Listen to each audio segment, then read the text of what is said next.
নমস্কার, নববার্তা বাংলা নিউজে সবাইকে স্বাগত জানাই। আজকের সংবাদ শিরোনাম: জামিন পেলে পালিয়ে যেতে পারেন, তাই সন্দীপ ঘোষ এবং অভিজিতের জামিনের আবেদন খারিজ করেছে আদালত। রোগী কল্যাণ সমিতিতে বদল, বাদ গেলেন শান্তনু এবং সুদীপ্ত, নতুন পদ কারা পেলেন জানতে খবরে নজর রাখুন। বাংলাদেশে নির্যাতিতদের ফিরিয়ে আনব, একবেলা খাব, বিরাট পদক্ষেপ নিতে চলেছে মমতা ব্যানার্জি। ভারতে যাও আর ওখানেই ওদের মেরে আসো, ভাইরাল শোয়েব আখতারের বিতর্কিত মন্তব্যে শোরগোল পড়ে গিয়েছে। দিল্লিকে খোল্লা চ্যালেঞ্জ দিলেন ইউনূসের স্বরাষ্ট্র উপদেষ্টা, বললেন যে কোনো পরিস্থিতি মোকাবিলার জন্য প্রস্তুত বাংলাদেশ। আবহাওয়া বদলের বিরাট আপডেট, 9 ডিসেম্বর থেকেই জাঁকিয়ে শীত পড়ার পূর্বাভাস হাওয়া অফিসে। সংবাদ শিরোনামগুলো শুনছিলেন, এবার জানাবো পুরো সংবাদ। প্রতিদিনের খবরের টাটকা আপডেট পাওয়ার জন্য আমাদের নববার্তা ইউটিউব চ্যানেলটিকে সাবস্ক্রাইব করুন। আসছি বিস্তারিত খবরে। আরজি কর মেডিকেল কলেজের প্রাক্তন অধ্যক্ষ সন্দীপ ঘোষ ও টালা থানার তৎকালীন ওসি অভিজিৎ মণ্ডলের জামিনের বিরোধিতা করেছে সিবিআই। আর সেখানেই উঠেছে কলকাতার পুলিশ কমিশনারের কথাও। আরজি কর মেডিকেল কলেজে তরুণী চিকিৎসক খুন ও ধর্ষণকাণ্ডে সন্দীপ ও অভিজিৎকে গ্রেপ্তার করা হয়েছে। দুজনের বিরুদ্ধেই তথ্য প্রমাণ লোপাট আর ষড়যন্ত্রের অভিযোগ রয়েছে, আর সেই কারণে তাদের জামিনের বিরোধিতা করেছে সিবিআই। পাশাপাশি সিবিআই আদালতে আশঙ্কা প্রকাশ করেছে, জামিন পেলে অভিযুক্তরা পালিয়ে যেতে পারেন। সিবিআই অভিজিৎ মণ্ডল ও সন্দীপ ঘোষের জামিনের বিরোধিতা করেছে। সিবিআইয়ের যুক্তি, তদন্তের প্রয়োজনে তারা রাজ্যের এক পুলিশ কমিশনারের কাছেও পৌঁছাতে পারছিল না। যদিও সেই পুলিশ কমিশনার প্রাক্তন না বর্তমান, তার কোনো উল্লেখ করেনি। অন্যদিকে সন্দীপের জামিনের আবেদনের বিরোধিতা করে সিবিআই বলেছে, পরিস্থিতি কোনো বদল হয়নি, সন্দীপকে জামিন দেওয়া অনুচিত। যদিও সন্দীপের আইনজীবী সওয়াল করে জানতে চান, সন্দীপের বিরুদ্ধে প্রমাণ লোপাটের অভিযোগ করা হচ্ছে, কিন্তু কি কি প্রমাণ লোপাট করা হয়েছে তা নিয়ে স্পষ্ট কিছু বলা হচ্ছে না। রাজ্যের 24টি মেডিকেল কলেজে রোগী কল্যাণ সমিতিতে জনপ্রতিনিধিদের নাম প্রকাশ করল রাজ্য সরকার। আরজি কর কাণ্ডের আবহে রোগী কল্যাণ সমিতি ভেঙে দিয়েছিলেন মুখ্যমন্ত্রী তথা রাজ্যের স্বাস্থ্যমন্ত্রী মমতা বন্দ্যোপাধ্যায়।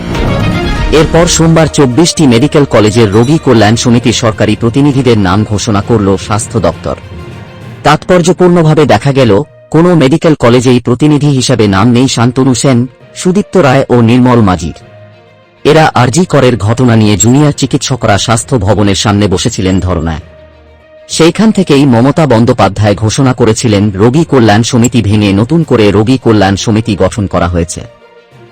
স্বাস্থ্য ভবনের পাঠানো তালিকা অনুযায়ী এনআরএস মেডিকেল কলেজের সরকারি প্রতিনিধি হচ্ছেন বিধায়ক সুক্তি পাণ্ডে, মন্ত্রী অরূপ বিশ্বাসকে করা হয়েছে এসএসকেএম এর সরকারি প্রতিনিধি।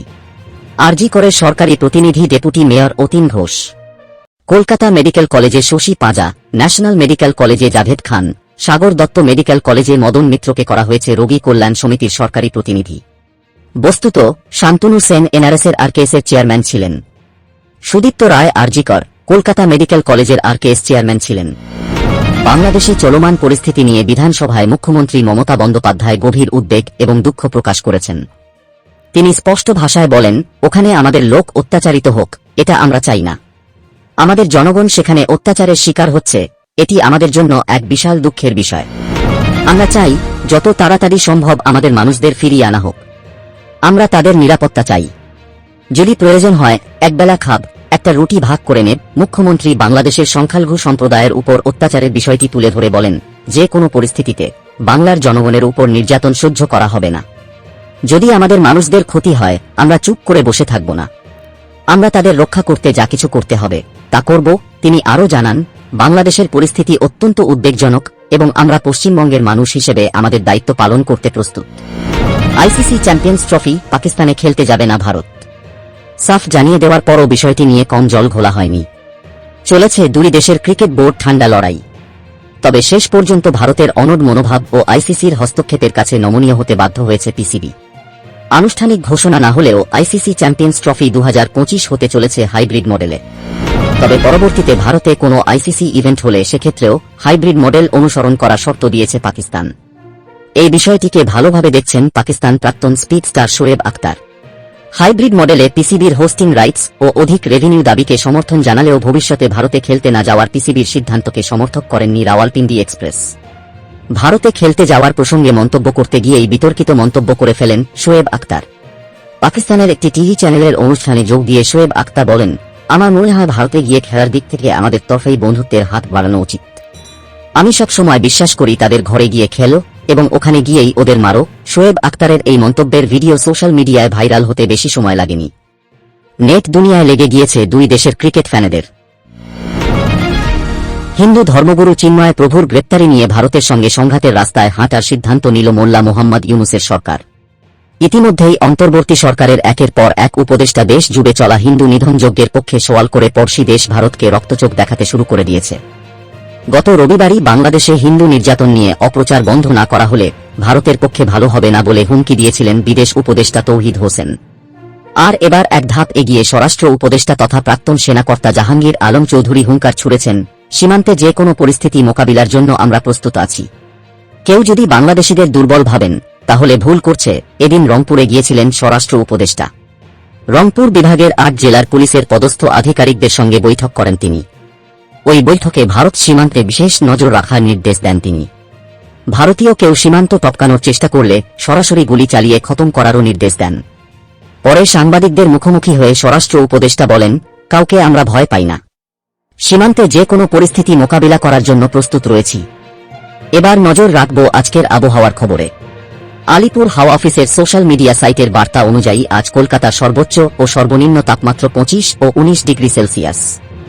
আলিপুর হাওয়া অফিস অনুযায়ী আজও কলকাতা ও সংলগ্ন জেলাগুলির আকাশ থাকবে মেঘলা। এখনও রয়েছে বৃষ্টির পূর্বাভাস। আলিপুর হাওয়া অফিসের পূর্বাভাস অনুযায়ী চলতি সপ্তাহের শনিবার পর্যন্তই আকাশের মুখ ভার থাকবে। তবে আজকের পর থেকে নেই বৃষ্টির পূর্বাভাস। রবিবার থেকেই পরিষ্কার হবে আকাশ, উন্নতি হবে আবহাওয়ার। হাওয়া অফিসের মতে শীত ফিরবে আগামী সপ্তাহ থেকেই।